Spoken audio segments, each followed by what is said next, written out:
Meu nome é Dona Araci. Tenho 73 anos.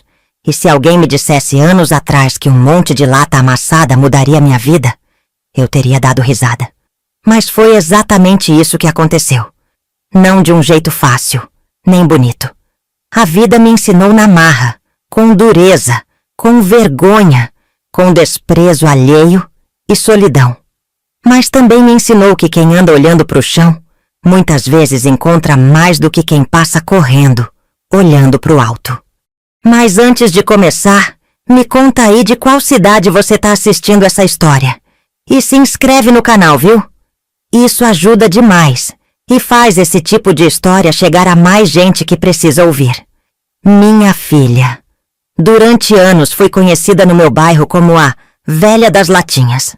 Era assim que cochichavam quando eu passava puxando meu carrinho de feira remendado, com sacolas penduradas, garrafa PET de um lado, alumínio do outro. Tinham quem risse, tinham quem virasse a cara. Tinham até quem tirasse foto escondida para postar em grupo de WhatsApp, como se eu fosse uma piada ambulante. Mas o que ninguém sabia é que catar latinhas nunca foi só sobre dinheiro. Era sobre me manter viva. Era sobre sair de casa com um propósito, respirar um ar diferente, caminhar mesmo com as pernas doendo e sentir que eu ainda fazia parte do mundo. Depois que meu marido Antônio morreu, a casa ficou grande demais. Grande e silenciosa. Os filhos, cada um foi cuidar da própria vida. Otávio, o mais velho, mal respondia minhas mensagens.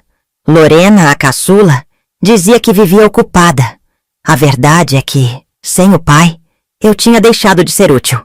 A aposentadoria mal dava para pagar a conta de luz. Faltava comida, faltava gás, faltava até coragem de pedir ajuda. Mas quando a barriga começou a doer de fome, pedi. Engoli o orgulho e pedi. Otávio respondeu com uma frieza que me rasgou. A senhora que se vire! Já criou os filhos! Agora cada um com seus problemas. Naquele dia, eu chorei de pé, na cozinha fria, segurando uma chaleira com água para esquentar no chuveiro. Não tinha gás, mas eu precisava fingir que ainda era dona de alguma coisa. No dia seguinte, saí para andar, só para não desmoronar dentro de casa. Foi aí que vi um senhor na frente de um centro de reciclagem trocando latinhas por moedas. Ele sorria com um saco cheio nas costas, como se tivesse ganhado o dia com R$20 no bolso. Aquilo ficou na minha cabeça. Na manhã seguinte saí com uma sacola de pano. Fingi que ia caminhar, mas voltei com algumas latas amassadas e umas garrafas PET. Troquei por R$3,80. Naquele tempo, isso ainda era dinheiro. Não muito, claro, mas já ia reduzir minha fome. Comprei um pouco de pão francês e um sachê de café solúvel. E ali começou tudo. Não porque era bonito, não porque era digno, mas porque era o único jeito que eu tinha de provar, para mim mesma, que ainda podia existir sem depender de ninguém. Depois disso, comecei a fazer isso todo dia. Fui ficando conhecida no bairro. E quando meus filhos ficaram sabendo, começaram a me tratar pior ainda do que antes. Ouvi de tudo deles. Coisas como: mãe, isso é feio. O pessoal comenta. A senhora não precisa disso. Parece que gosta de se rebaixar. Mas eles não sabiam que o que me rebaixava de verdade era viver trancada, esquecida, esperando uma visita por mês e um parabéns por telefone. As latinhas me deram um motivo para acordar cedo. Me ajudaram a manter as juntas funcionando. E, acima de tudo, me lembraram que ainda existia valor nas coisas descartadas. E foi justamente numa dessas manhãs, depois de uma chuva forte, que minha vida mudou. Eu puxava meu carrinho pela avenida principal, onde o movimento começava cedo por causa do comércio. Quase caí ao escorregar numa sacola rasgada, mas me segurei num poste. Quando fui empurrar a sacola de lado com o pé, notei um pedaço de papel dobrado com marca de gordura. Ia jogar fora sem olhar.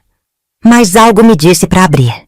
E ali estava, um bilhete da loteria, ainda legível, com a data do sorteio da semana anterior. Não dei bola, mas guardei. Guardei como quem guarda um guardanapo de um almoço qualquer. O que eu não sabia é que aquele papel, jogado no lixo por alguém que achou que não valia nada, estava prestes a me transformar em milionária. Guardei aquele bilhete como quem guarda um pedaço de papel qualquer. Nem pensei muito nele nos primeiros dias. Continuei minha rotina. Acordava cedo, fazia meu mingau, colocava o chapéu de palha, pegava o carrinho e ia pra rua. A cidade nem me via mais. Eu era só mais uma sombra andando nas calçadas, misturada ao barulho dos ônibus, dos portões abrindo, das lojas levantando as portas de ferro. Foi só uns 3 dias depois que resolvi ir até a lotérica. Estava indo mesmo passar ali para deixar umas tampinhas de garrafa num ponto de coleta. Entrei com o bilhete dobrado dentro do sutiã, que era onde eu guardava as coisas importantes. Na fila me senti deslocada. Só tinha gente falando de aposta, jogo de bicho, bolão de futebol. Quando chegou minha vez, entreguei o papel com um sorrisinho tímido. Moça, dá uma olhadinha nesse aqui pra mim? Achei no lixo, vai que... A atendente pegou o bilhete, digitou algo no computador e congelou por alguns segundos. Olhou de novo, apertou mais uma tecla. Depois me olhou com olhos arregalados. Dona, de onde a senhora tirou isso aqui? Achei, no chão. Ela olhou pra mim como quem não sabe se acredita. Então chamou um gerente. Veio um rapaz alto, de camisa azul clara, leu o número do bilhete, conferiu no sistema e confirmou. A senhora tem ideia do que é isso aqui? É bilhete de loteria, não é? É sim, ele falou. Bilhete premiado. O sorteio foi sábado agora. E esse bilhete ganhou sozinho. 6.200.000 reais. A perna amoleceu. Senti um calor no peito. Uma tontura leve. Me segurei no balcão. O quê? A senhora ganhou, dona.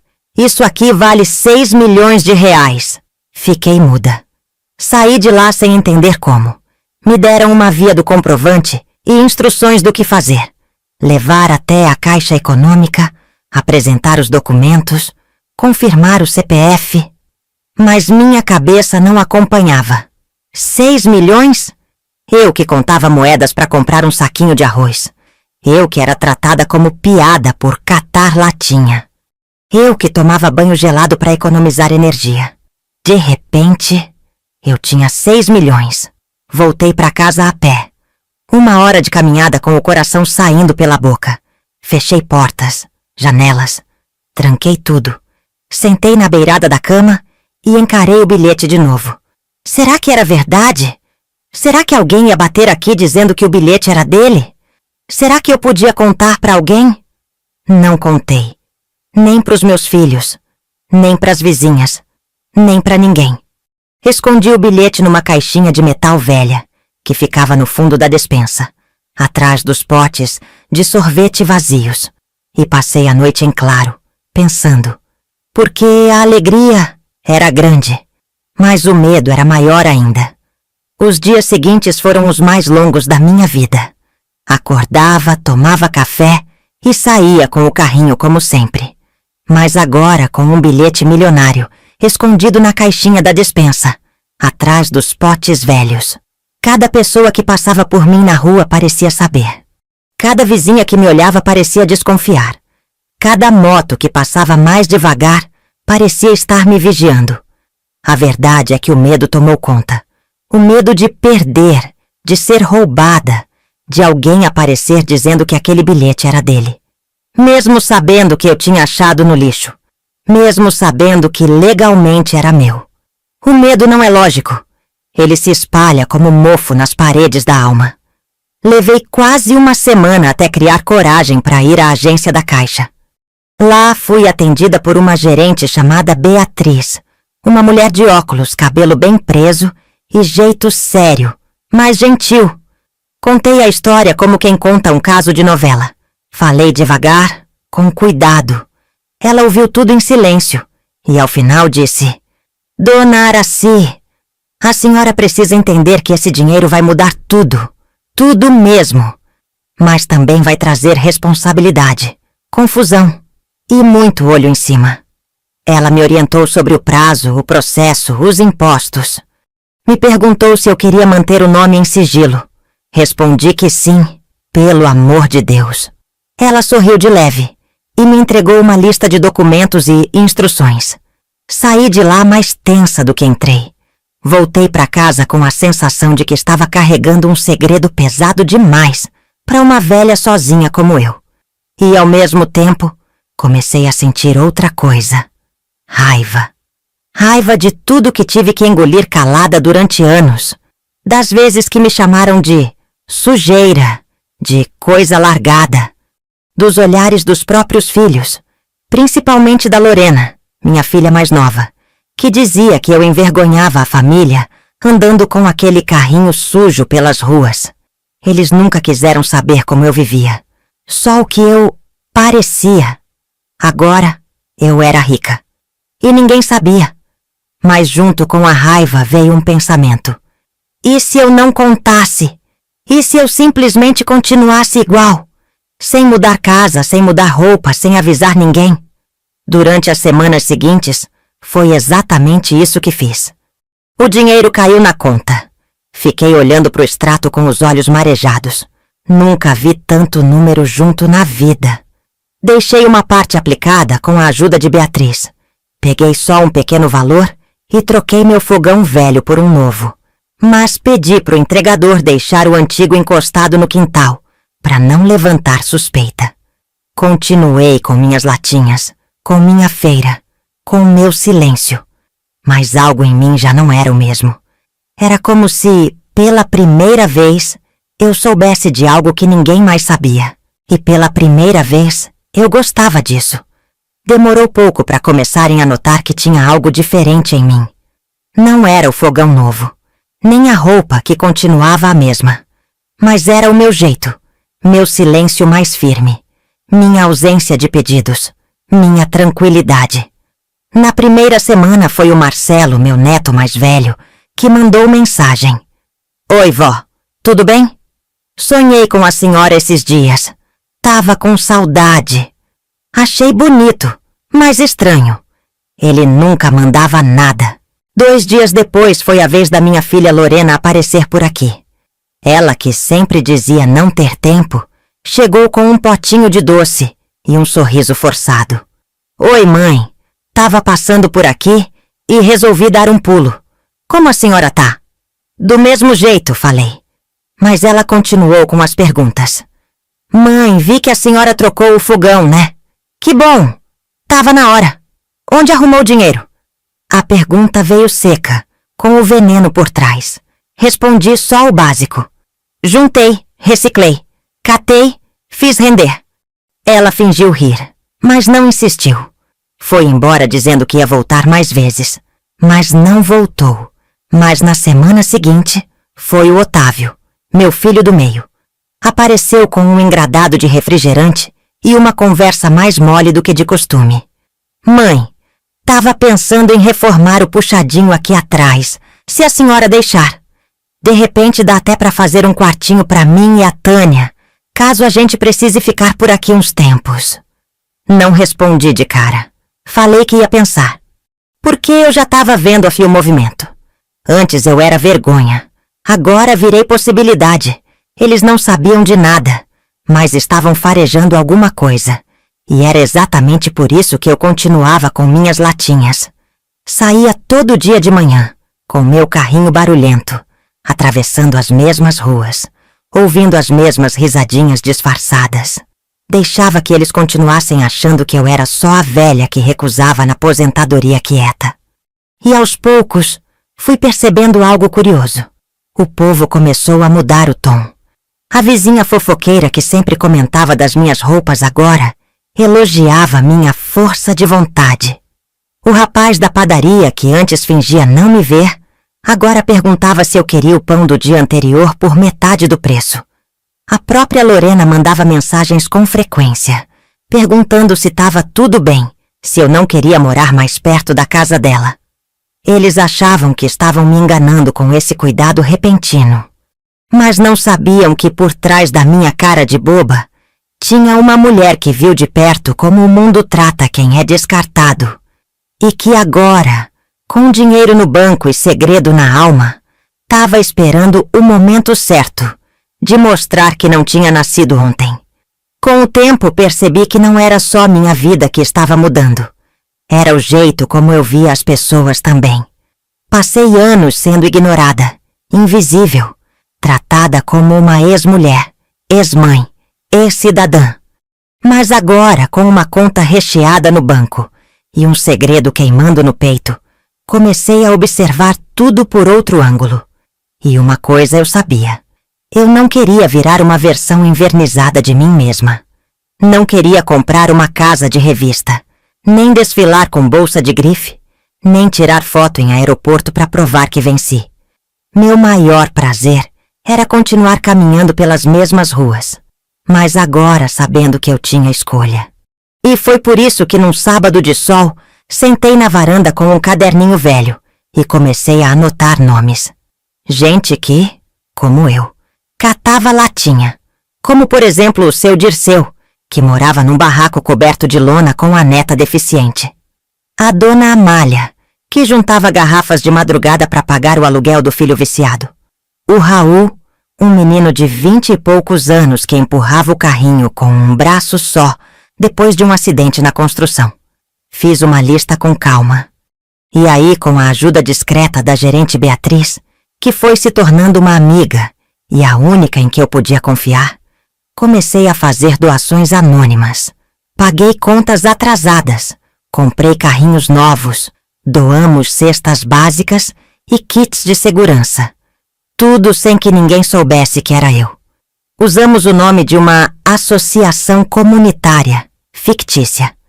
E eu me senti mais rica ali, vendo a alegria daqueles que nunca esperavam nada, do que quando olhei o saldo da conta pela primeira vez. Mas a paz não durou, porque minha família começou a apertar. Lorena voltou, dessa vez com flores. Mãe, a senhora tá estranha, mais calada, mais confiante. Aconteceu alguma coisa? Aconteceu sim. Me dei conta de que calada eu ouço mais. Ela tentou rir. Mudou de assunto. Mas eu vi no rosto dela a pulga atrás da orelha. 2 dias depois, o Otávio apareceu com um papo ainda mais direto. Mãe, fala a verdade. A senhora ganhou na loteria? Eu fingi surpresa. Na loteria? Se eu tivesse ganho, você acha que eu tava andando com esse chinelo rasgado? Ele me olhou com aquele sorrisinho torto. Mas não insistiu. Eu sabia que eles estavam juntando peças. Sabiam que alguma coisa tinha acontecido. Mas não sabiam o quê, nem como, nem quanto. E isso os deixava agoniados. Eu podia sentir a desconfiança crescendo. Como quando o silêncio de uma sala diz mais do que uma discussão inteira. Mas eu não ia abrir a boca. Ainda não. Porque eu queria ver até onde iriam. O quanto se aproximariam por interesse. O quanto fingiriam carinho em troca de algo que achavam que mereciam. Só por serem meus filhos. Naquela semana recebi uma mensagem inesperada no celular. Era do Otávio.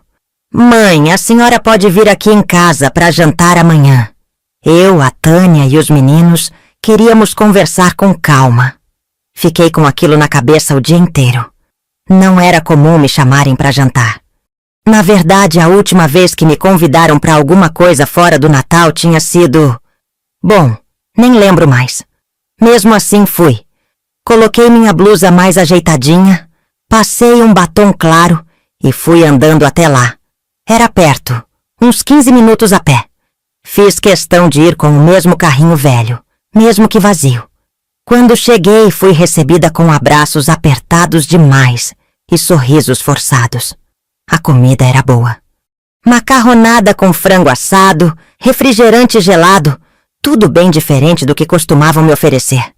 Durante o jantar falaram de tudo, do tempo, da política, da novela. E eu só observando. Sabia que tinha algo por trás. Depois que a mesa foi limpa, o Otávio sentou ao meu lado no sofá e mandou a real. Mãe, vou ser direto. A senhora tá diferente. A gente sente. E eu acho que sei o motivo. Se a senhora ganhou alguma coisa, tipo na loteria ou algo assim, pode contar. A gente é família. Fiquei calada. Senti os olhos da Tânia em cima de mim, como uma lupa. Otávio continuou. Se for o caso, a gente podia pensar num jeito de organizar melhor as finanças da senhora. Colocar a casa no meu nome, por exemplo. Assim a senhora evita problemas, evita cair em golpe. Aí eu entendi tudo. Eles não queriam cuidar de mim. Queriam controlar o que achavam que era deles por direito. Respirei fundo. Mantive o tom de voz calmo. Você quer colocar a minha casa no seu nome para me proteger? Claro, ele falou. É só para evitar transtorno. Pro seu bem. Para garantir que nada de errado aconteça. Então virei para ele e comecei a falar. Deixa eu te contar uma coisa, Otávio. Sabe quantos anos eu tenho? 73. E sabe quantos desses anos eu passei sozinha cuidando da minha vida sem precisar que ninguém colocasse nome em nada meu? Todos. A minha casa tá no meu nome. O que eu tenho e o que não tenho é meu. E só meu. Ele ficou vermelho. A Tânia disfarçou olhando pro celular. Desculpa, mãe. Era só uma ideia. Eu sei, Otávio. Só que tem ideias que nascem tortas. Voltei para casa com o peito apertado, mas a cabeça erguida. Naquela noite, sentei na cama e escrevi um bilhete à mão. Um recado para mim mesma que dizia: quem não te viu quando você juntava latinha, não precisa saber que você tem um cofre cheio. Mas era hora de ir além, de pensar maior. Se eles queriam saber o que eu tinha, talvez eu mostrasse. Mas do meu jeito. Depois daquele jantar, alguma coisa em mim mudou. Não era raiva. Raiva eu já tinha sentido muitas vezes. E aprendi a engolir. O que eu sentia agora era clareza.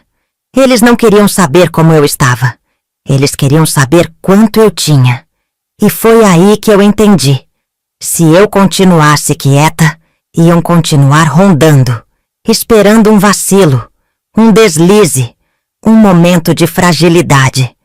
Mas se eu respondesse de forma sutil, elegante e até debochada, talvez eles percebessem que não estavam lidando com uma velhinha ingênua.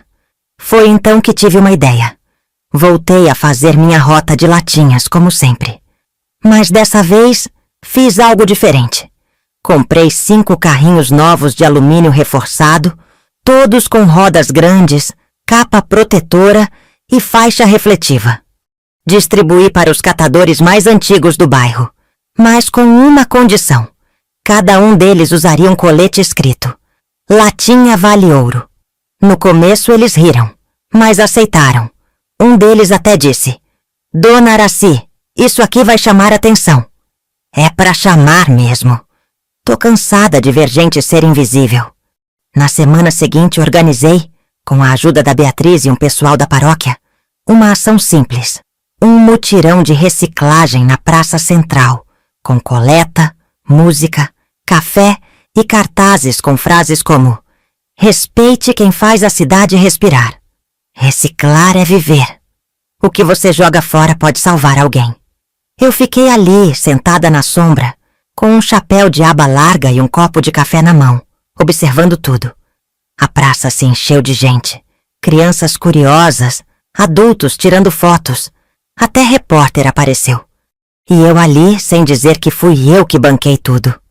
No dia seguinte, saiu uma notinha no jornal local. Grupo de catadores realiza evento emocionante no centro da cidade.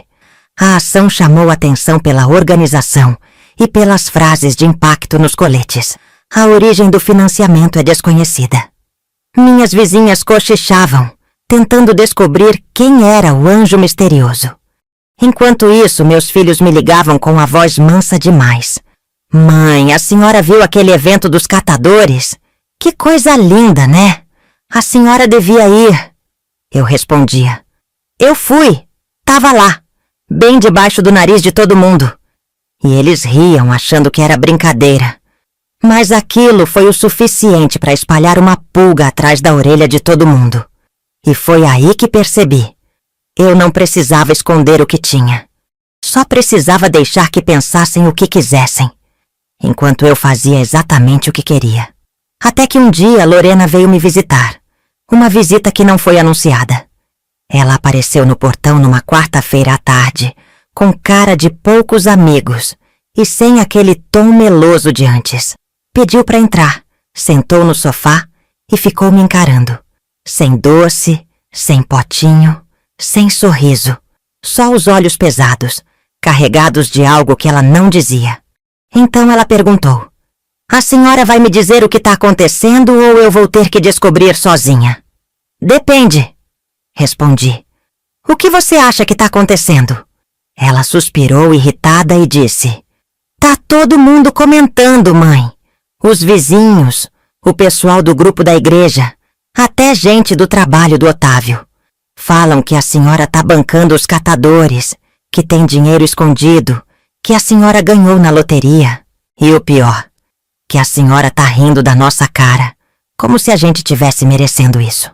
Fiquei em silêncio por alguns segundos, observando aquela mulher que eu mesma pus no mundo, e que agora me olhava como se fosse uma inimiga.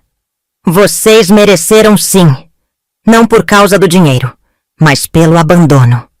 Ela arregalou os olhos. "Abandono?"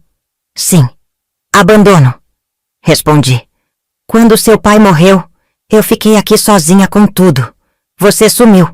Só me ligava para saber se eu estava viva. Nunca para perguntar se eu estava bem. E quando eu comecei a catar latinha, você dizia que era feio, que eu estava virando motivo de vergonha." Ela levantou nervosa. "Eu dizia isso porque eu me preocupava. A senhora parecia ter desistido da vida." "Não, eu estava tentando sobreviver com o que me restava. E enquanto você fingia que se importava, ria de mim pelas costas." Ela se calou, os olhos marejados, mas firmes. "Então agora a senhora vai usar o dinheiro para se vingar?" Me levantei também, com calma, sem gritar, e disse: "Você sabe o que é catar uma lata molhada de esgoto às 6 da manhã? Você sabe o que é fingir que não ouve quando alguém te chama de lixo? Você sabe o que é passar anos comendo arroz e farinha, porque ninguém mais lembra que você existe?" Ela chorou. Naquele momento parece que a ficha dela caiu. Então ela disse: "Eu só queria entender, mãe. Por que a senhora não contou pra gente? Por que esconder?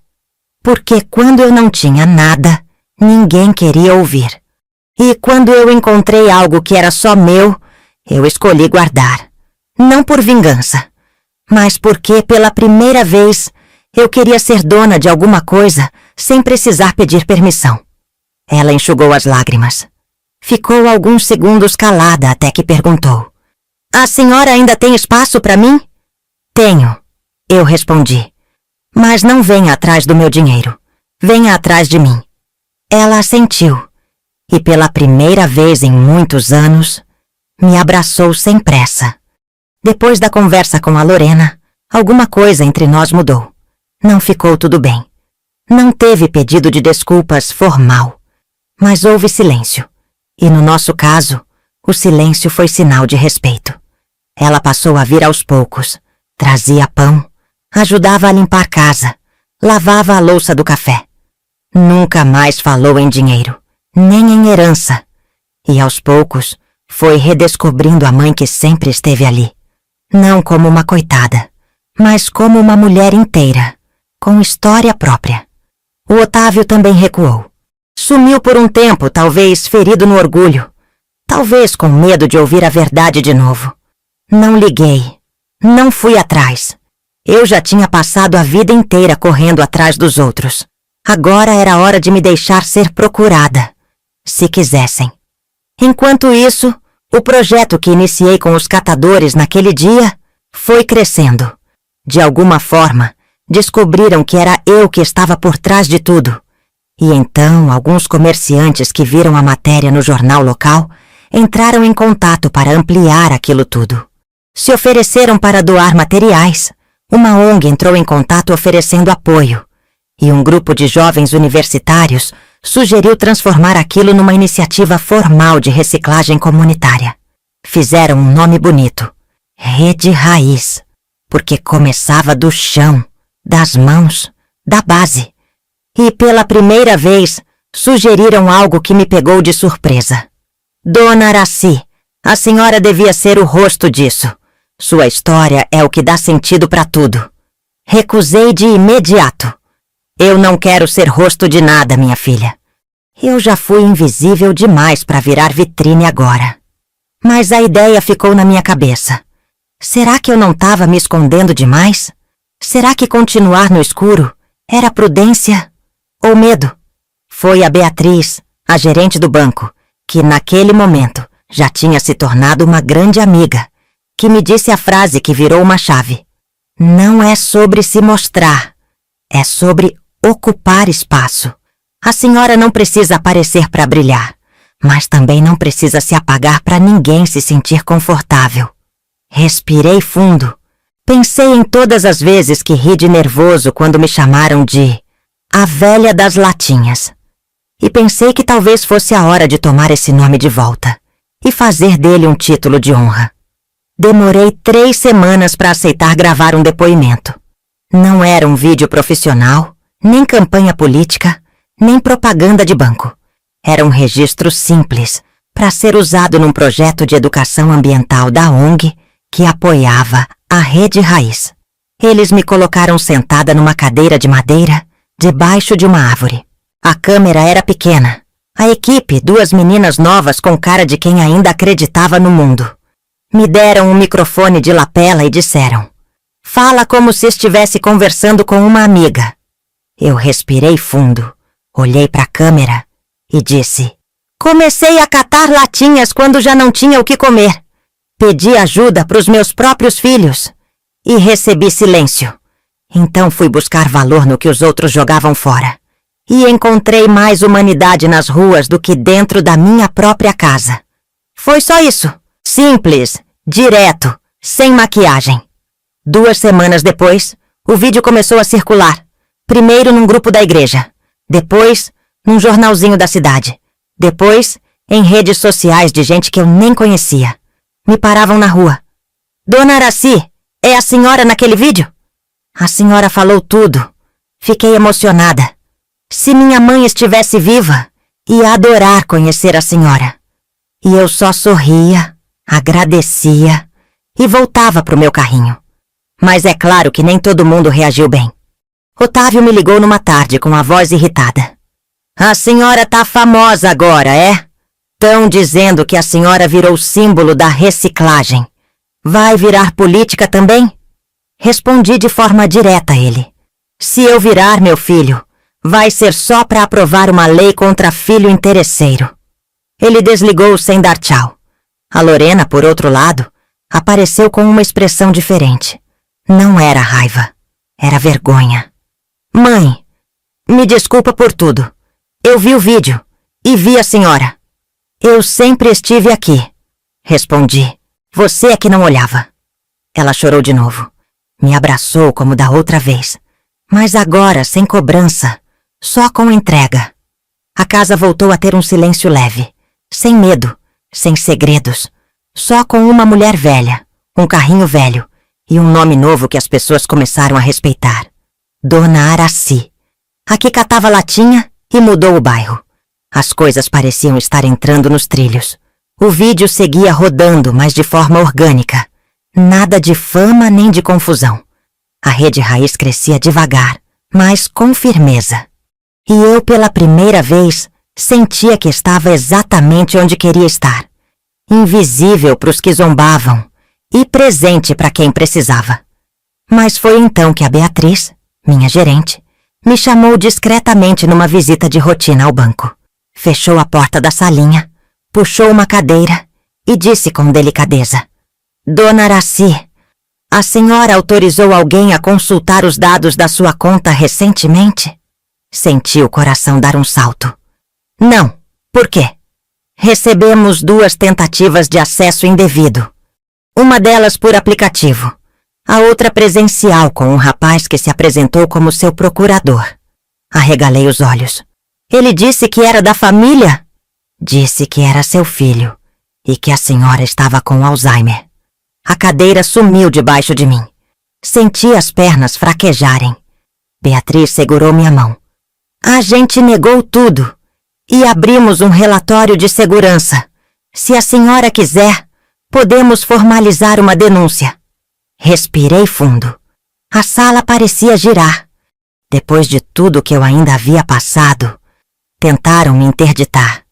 E o pior, por Otávio, o filho mais velho, aquele que deveria ser o homem da família. Saí do banco como quem saiu de um velório. Só que dessa vez, quem tinha morrido era a confiança. Cheguei em casa e sentei na beira da cama por quase 1 hora, sem me mover. Não chorei, não gritei. Só fiquei ali, tentando entender o tamanho da crueldade escondida dentro de um pedido de ajuda.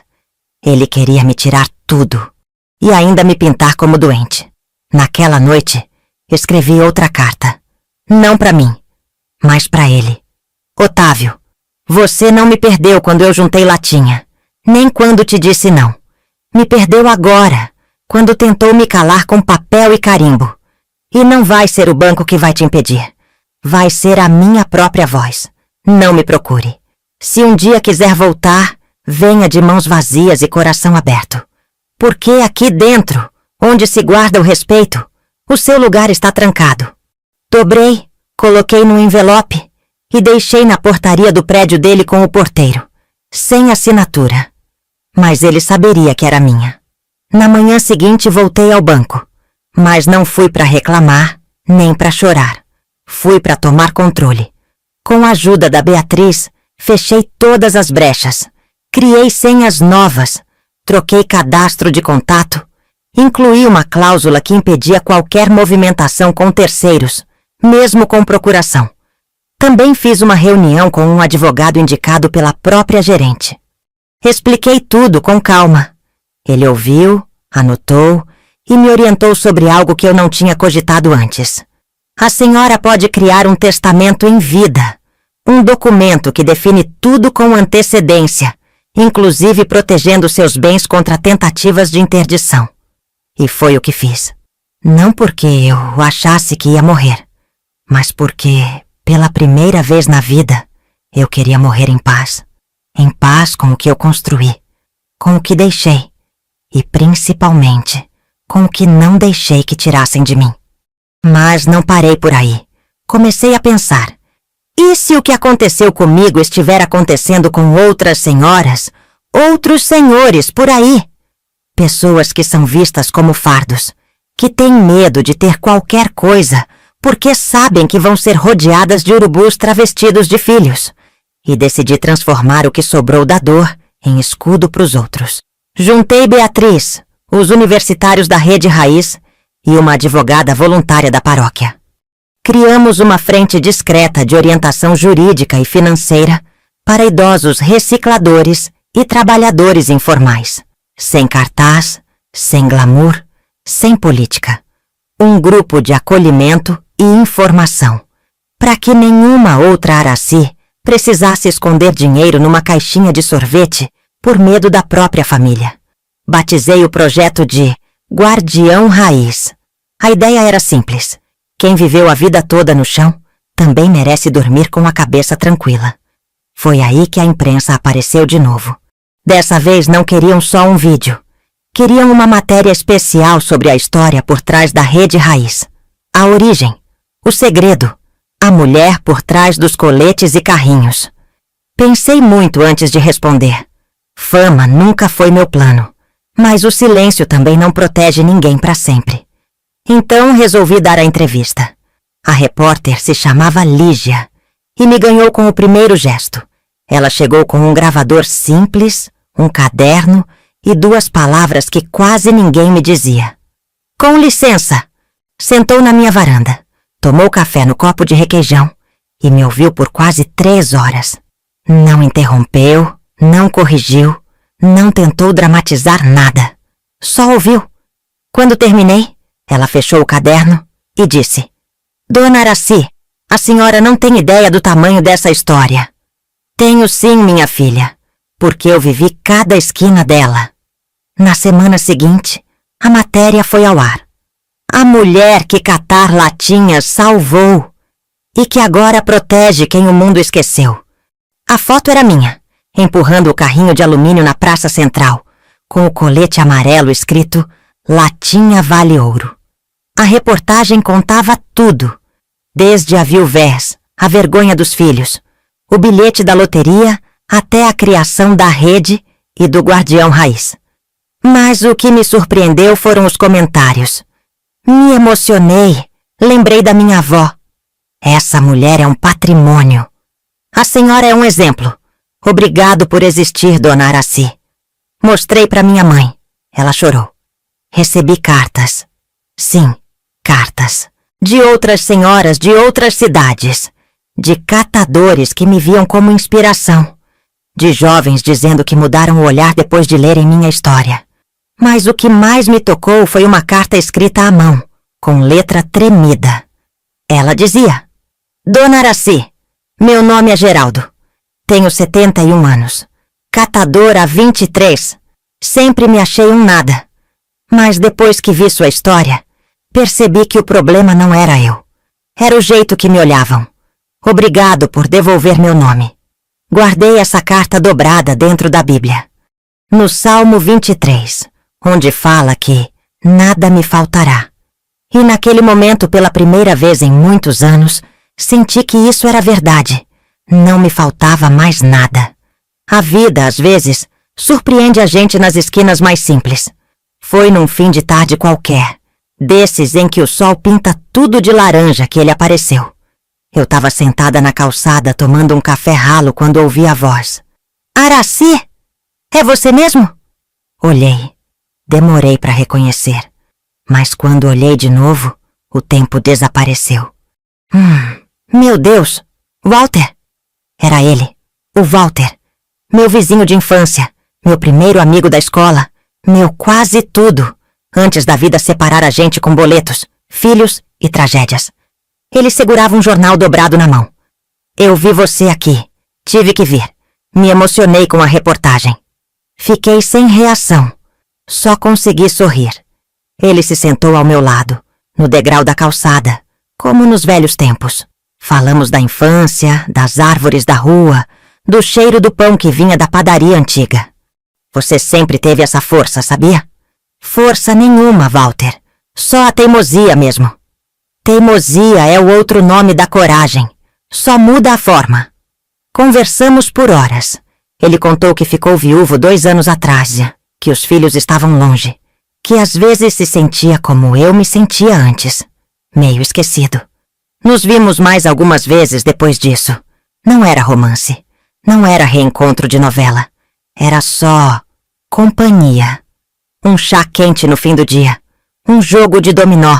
Uma caminhada em silêncio. E, por incrível que pareça, foi ali que percebi. Nem toda riqueza vem de dinheiro. Às vezes, é só poder sentar no fim da tarde com alguém que te chama pelo nome e te olha sem pena, sem interesse, sem pressa. Hoje, olhando tudo o que passou, eu entendo uma coisa que nunca me ensinaram quando eu era jovem. Ser pobre não é vergonha. Vergonha é tratar os outros como se fossem descartáveis. Passei anos acreditando que eu era o problema. Que eu era o peso da família, o vexame da rua, a vergonha dos filhos. Mas não era eu. Era o olhar deles que estava torto. E só quando juntei cada centavo, cada latinha, cada pedaço da minha história, é que percebi.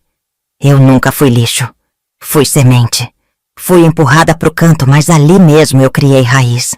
E da minha vergonha nasceu respeito. Da minha solidão nasceu legado. E da minha dor nasceu voz. Hoje continuo andando com meu carrinho. Não por necessidade, mas por escolha. Porque ele me lembra de onde eu vim. E mais importante, me lembra que eu não preciso provar nada pra ninguém. A casa continua simples. O fogão é novo, mas o tempero é o mesmo. O dinheiro tá guardado, rendendo em paz. Mas o que mais rende é essa tranquilidade de olhar no espelho e dizer: você chegou aqui sem pisar em ninguém. Lorena agora me visita todo domingo. Otávio. Bom, esse sumiu de vez. E talvez nunca volte. Mas aprendi a aceitar isso. Nem todo mundo merece segunda chance. E a gente não precisa se rasgar para caber na expectativa de ninguém. Hoje, se alguém me pergunta o que eu aprendi com tudo isso, eu respondo assim: aprendi que a gente só é velho quando desiste de lutar. E que quem já passou fome e foi ignorado pela própria família, nunca mais aceita migalha. Nem de afeto, nem de respeito. Se essa história te tocou de alguma forma, me conta de onde você está ouvindo, de que cidade, de que canto do mundo. E se você conhece alguém que já foi tratado como o resto, manda essa história para essa pessoa. Porque às vezes, tudo o que a gente precisa é saber que ainda existe alguém que teve coragem de catar latinha e virou raiz onde ninguém achava que podia brotar. Até mais, meu povo.